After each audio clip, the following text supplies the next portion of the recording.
بسم اللہ الرحمن الرحیم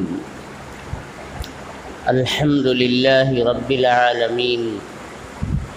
والصلاة والسلام على سید الانبیاء والمرسلین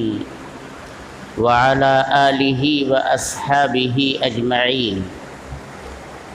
اما بعد فقد قال اللہ تبارک وتعالی فی القرآن المجید والفرقان الحمید اعوذ باللہ من الشیطان الرجیم بسم اللہ الرحمن الرحیم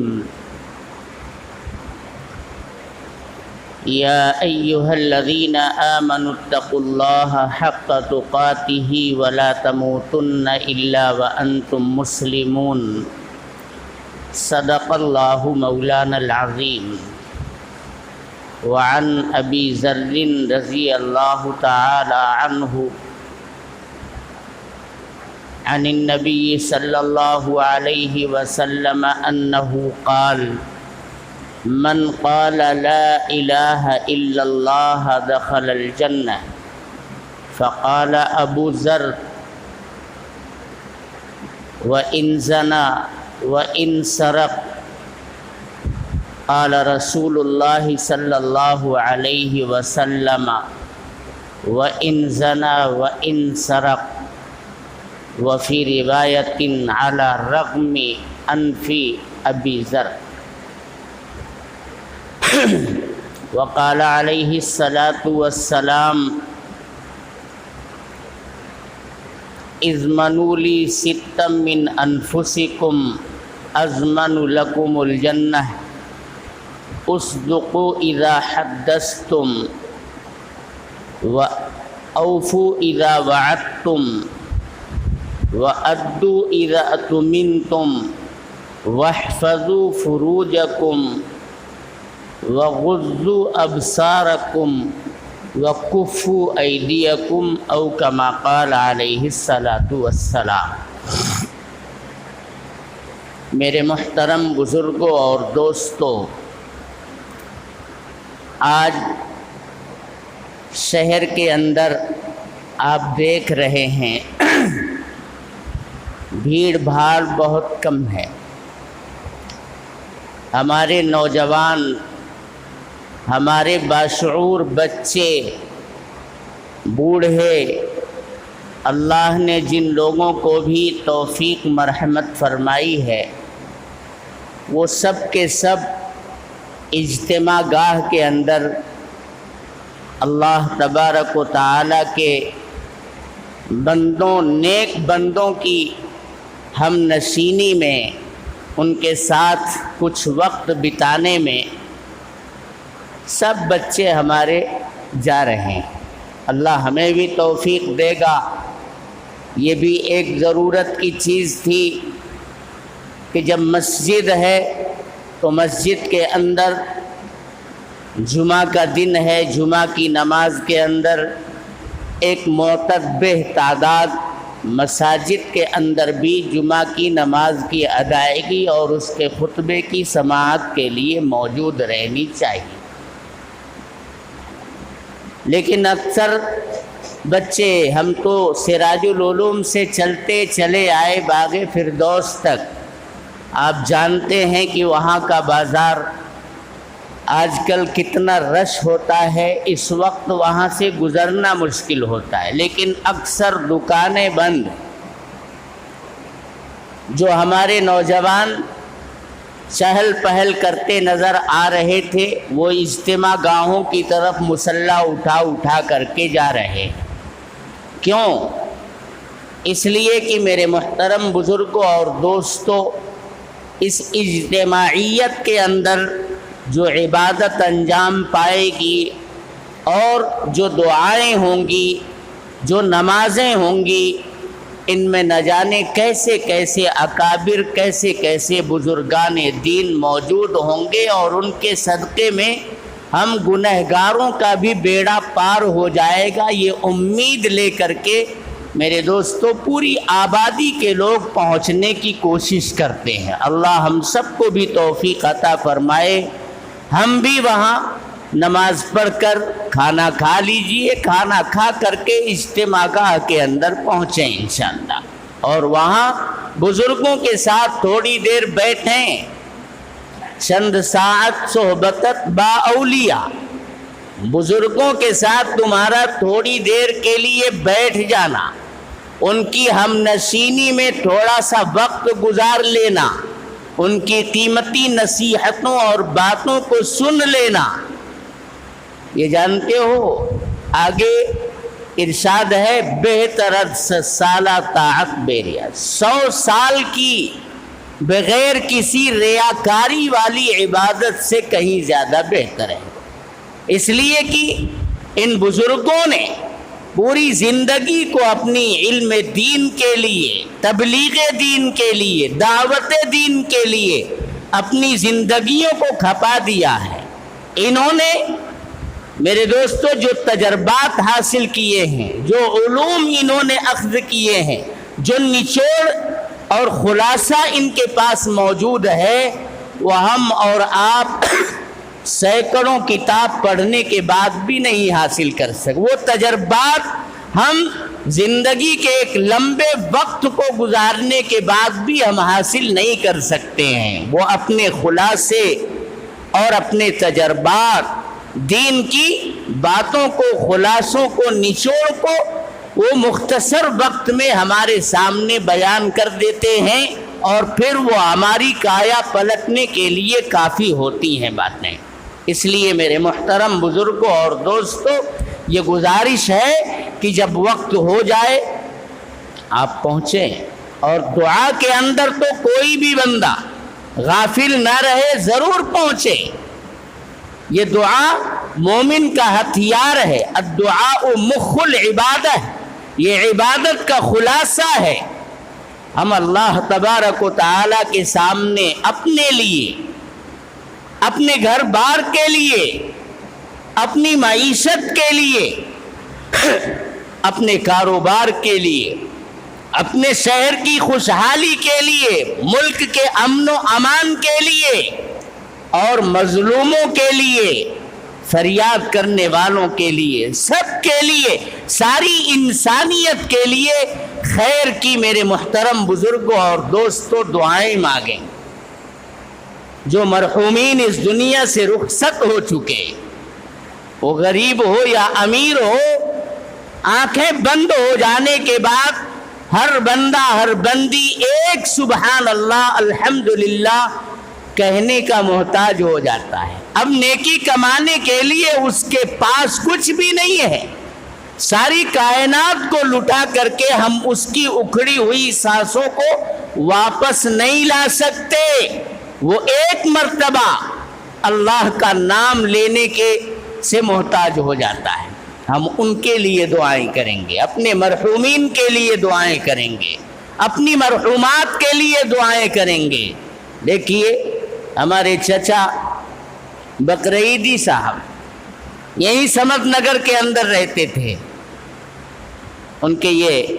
صالح اور نیک اولاد موجود ہیں۔ توصیف ہمارا بچہ ہے، نوجوان ساتھی ہے، بہت دینی درد ہے، دیکھتے دیکھتے اس دنیا سے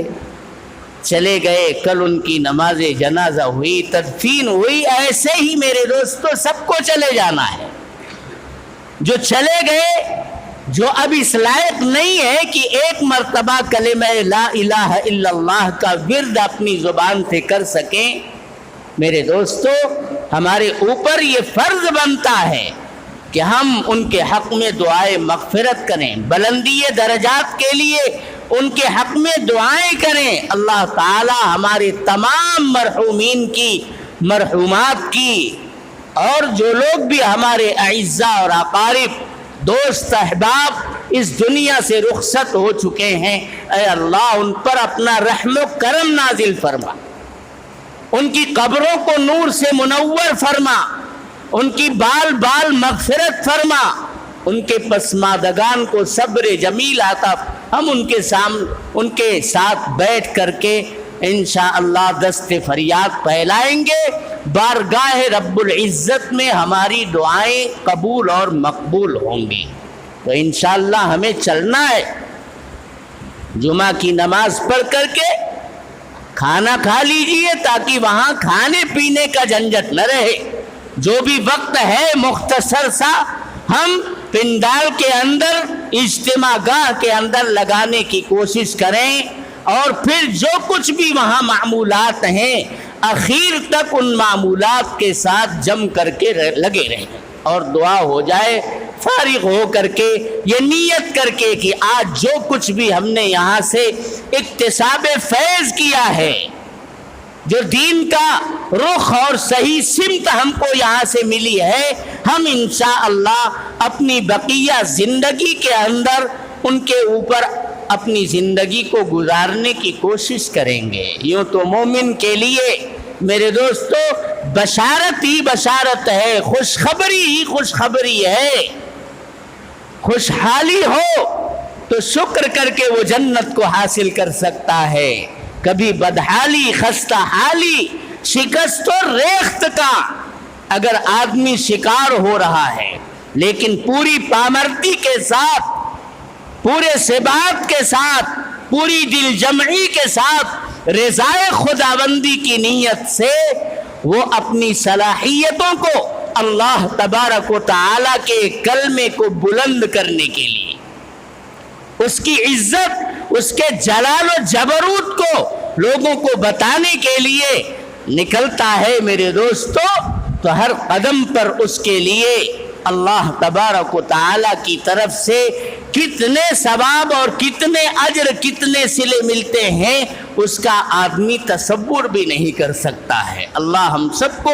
اپنے دین کی خدمت اور اس کی دعوت اور تبلیغ کرنے کی توفیق مرحمت فرمائے. میں نے بشارت کیوں بتائی؟ آج میں نے سیدنا ابو ذر رضی اللہ تعالی عنہ کی ایک روایت نقل کی ہے، غالباً وہی ہے راوی. جناب محمد الرسول اللہ صلی اللہ علیہ وسلم کی بارگاہ میں تشریف فرما ہے.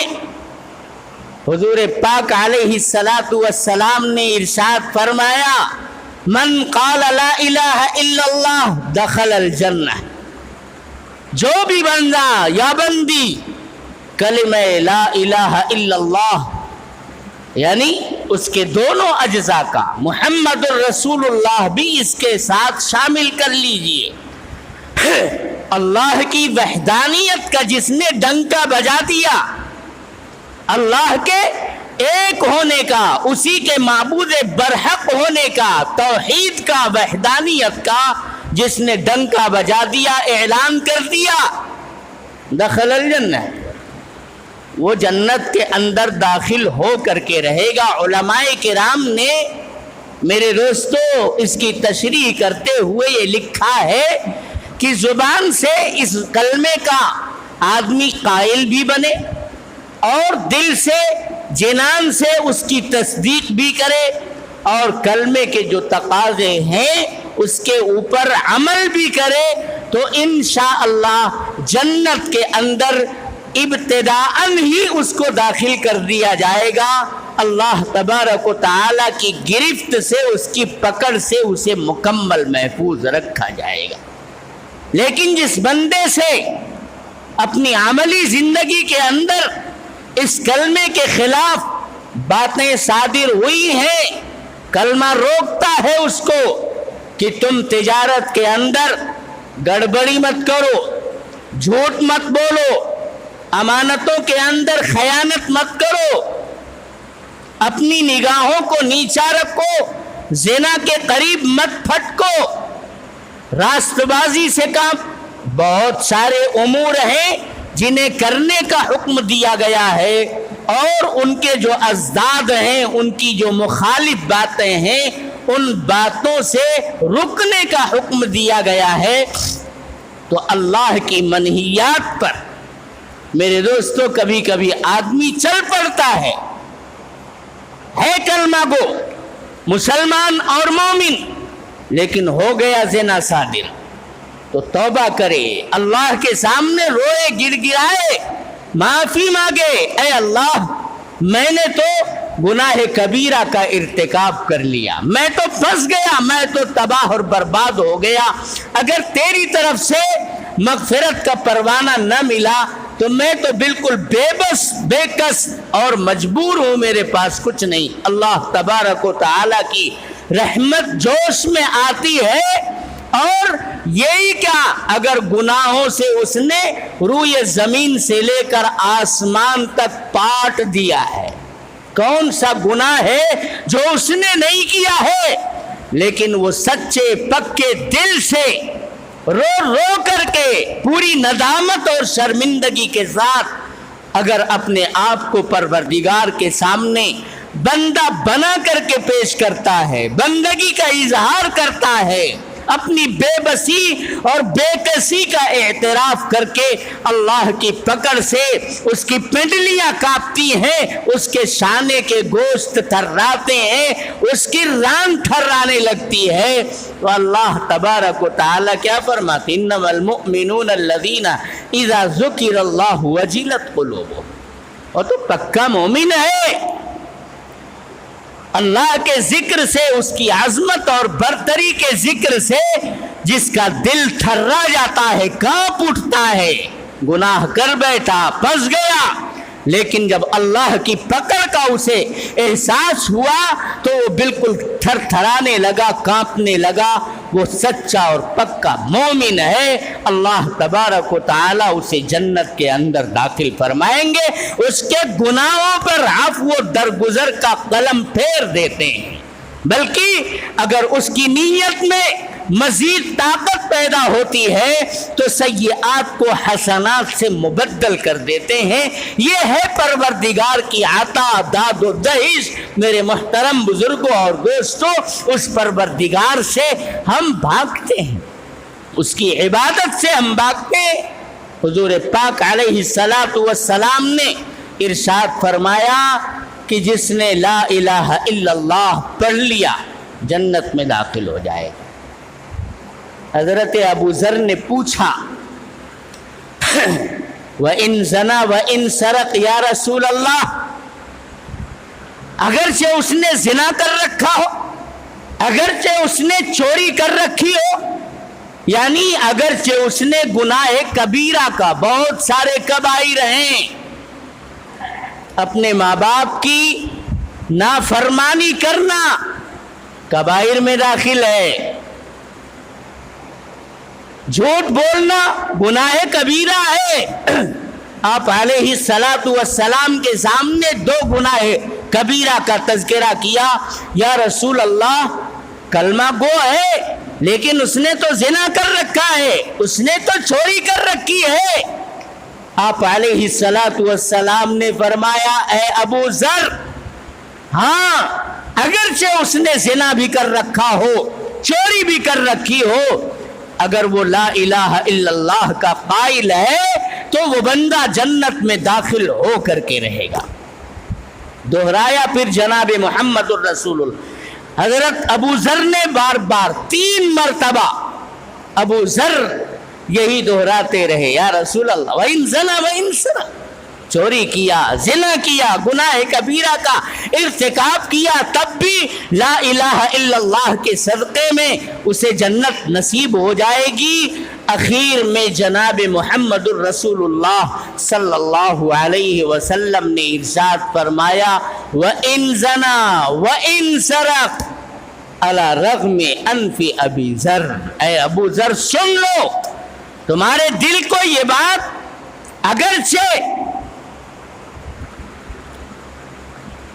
اپنی سمجھ کے لحاظ سے ناگوار معلوم ہوتی ہے، بڑی معلوم ہوتی ہے کہ بھئی جو آدمی زنا کر رہا ہے، جو آدمی چوری کر رہا ہے، کم سے کم اسے زنا کی اور چوری کی سزا تو ملنی چاہیے، کیسے وہ جنت کے اندر ابتداءً ہی داخل ہو جائے گا؟ جناب محمد الرسول اللہ صلی اللہ علیہ وسلم نے ارشاد فرمایا کہ وہ بندہ جنت کے اندر داخل ہو کر کے رہے گا۔ علماء نے اس جملے کی یہی تشریح بیان کی ہے کہ اللہ اگر اپنا فضل فرما دے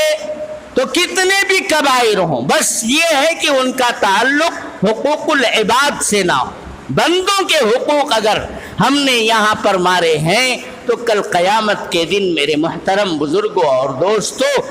ہم نیکیوں کا ڈھیر لے کر کے پہنچیں گے، لیکن جب بندے آئیں گے اور اپنے اپنے حقوق کا مطالبہ کریں گے، ایک ایک کر کے ہماری ساری نیکیاں وہاں دے دی جائیں گی، قرض چکا دیا جائے گا۔ اس کے باوجود بھی اگر قرض باقی رہے گا تو پھر ان کے گناہ الٹے ہمارے اوپر لاد دیے جائیں گے۔ ہم نیکیوں کا پہاڑ لے کر کے پہنچے تھے لیکن قلاش اور فقیر بن کر کے رہ گئے، بلکہ دوسروں کے گناہ بھی ہمارے کندھے کا بوجھ بن جائیں گے۔ اسی لیے تو نبی کریم صلی اللہ علیہ وسلم نے بتایا تھا کہ میری امت کا سب سے مفلس بندہ وہ ہے، سب سے فقیر اور قلاش بندہ وہ ہے جو نیکیوں کا انبار لے کر کے پہنچے گا لیکن لوگوں کے اس نے حقوق غصب کیے تھے، ساری نیکیوں سے وہ حقوق ادا کیے جائیں گے، اور اگر تمام حقوق ادا نہیں ہوں گے تو ان کے گناہ الٹے اس کے اوپر لاد دیے جائیں گے۔ تو گناہ اگر ان کا تعلق حقوق العباد سے ہے تو ہمیں بندوں سے میرے دوستو رابطہ کرنا چاہیے،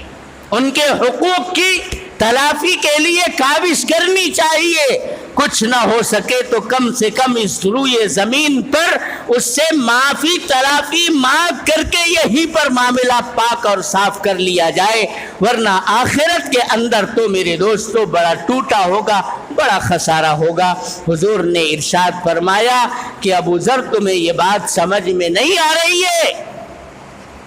لیکن اس کے باوجود سن لو، جو مومن، جو بندہ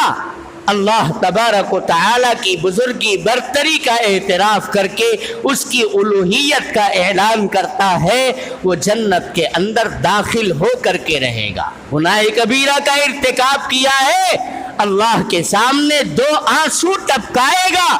اللہ تبارک و تعالی اپنے فضل سے میرے دوستو تمام گناہوں کو معاف کرنے کے اوپر قادر ہے۔ اللہ ہم سب کی مغفرت کا سامان ہمیں کرنے کی توفیق عطا فرمائے۔ دنیا تو چند دن کی زندگی ہے۔ حضرت عبادہ ابن صامت رضی اللہ تعالی عنہ کی بھی ایک حدیث میں نے پڑھی ہے، آج اس کا ترجمہ بھی کرنا مناسب نہیں ہے، وقت ہو چکا ہے۔ بس یہ عزم کریں کہ انشاءاللہ ہم سب نماز جمعہ کی ادائیگی کے بعد تیاری کریں گے، کہاں جانے کے لیے؟ پنڈال کے اندر، اجتماع گاہ کے اندر۔ دور دراز سے، شہر اور اطراف سے تمام لوگ وہاں پر جمع ہیں، اس میں چھوٹے بھی ہیں، بڑے بھی ہیں، اس میں غریب بھی ہیں، امیر بھی ہیں، اللہ کے نیکوکار بندے بھی ہیں۔ اور میرے دوستو آج کے دن ہم تو دیکھتے ہیں جو بیچارے گناہوں میں مبتلا لت پت رہتے ہیں، فسق و فجور کے اندر لگے رہتے ہیں، تبلیغی جماعت نے یہ ایک ایسا سائبان تیار کیا ہے کہ اس کے سائے کے اندر تمام لوگ جا کر کے راحت اور آرام محسوس کرتے ہیں، اور وہاں پر پہنچ کر کے وہ اپنے دو آنسو ٹپکا کر کے اپنے پروردگار کو راضی کرنے کا سامان کر لیتے ہیں۔ انشاءاللہ سب لوگ پہنچیں گے نا بھائی وہاں؟ اللہ تعالی ہم سب کو پہنچنے کی توفیق عطا فرمائے، پہنچ کر کے وہاں سنیں اور ان باتوں کو لے کر کے اپنی آبادیوں میں آئیں تو عملی زندگی کے اندر اسے برتنے کی کوشش کریں، اپنے آپ کو دعوت اور تبلیغ کے میدان سے جوڑ کر کے وابستہ کر کے رکھیں، اپنے جگر گوشوں کو علماء کے، حفاظ کے، مکاتب اور مدارس کے حوالے ہم نے کر دیا، لیکن ہمارے اندر جو کمی اور کوتاہی ہے اسے دور کرنے کے لیے سبب کے طور پر اللہ تبارک و تعالی نے اس تبلیغی جماعت کو برپا کیا ہے، اور اس کی مقبولیت، محبوبیت اور اس کے دیر پا اثرات میرے دوستو پوری دنیا کے اندر محسوس کیے جاتے ہیں، مسلم ہیں۔ اس لیے ہم خود لگیں، اپنے گھر کی خواتین کو لگائیں، جو تبلیغی نصاب ہے اس نصاب کو پڑھنے پڑھانے کی مسجد بار جماعت میں گشت میں حاضری دینے کی ہم سب کوشش کریں، انشاءاللہ ہماری آبادیوں کے اندر دین پھیلے گا، پنپے گا، اللہ تبارک و تعالیٰ کی رحمتوں کا نزول ہوگا۔ اللہ ہم سب کو دین پر چلنے کی، اس پر مر مٹنے کی اور آخری سانس تک اعلاء کلمت اللہ کے لیے دعوت اور تبلیغ کرنے کی توفیق مرحمت فرمائے۔ وآخر دعوانا ان الحمد للہ رب العالمین۔